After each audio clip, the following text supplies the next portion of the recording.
Ito, konting tips lang mga ka-GM, no? Ito, kung meron siyang tire lights on dyan, na nakailaw. Kasi ito, bali, flat yung gulong nito. Pinalitan natin ng 4 na bago. Ngayon, yung kanyang reset button, dito lang mga ka-GM, konting tips. Yan, o. Sa ilalim, dito sa may clutch pedal yun. Sa taas ng clutch pedal yan, o. Yung reset button niya. So, ito. Diyan lang po, para mawala yung kanyang, ano dyan, tire warning lights, no? Sa pressure. Kasi ito, pinalitan natin ng 4 na gulong. Bago na yung mga gulong niyan, 4.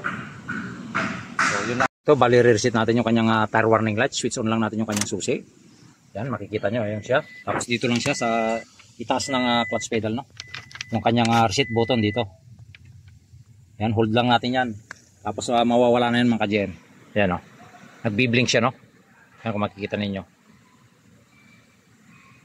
So, ayan, tumigil na siya. So, wala na siya mga ka-GM, yung kanyang tire warning lights.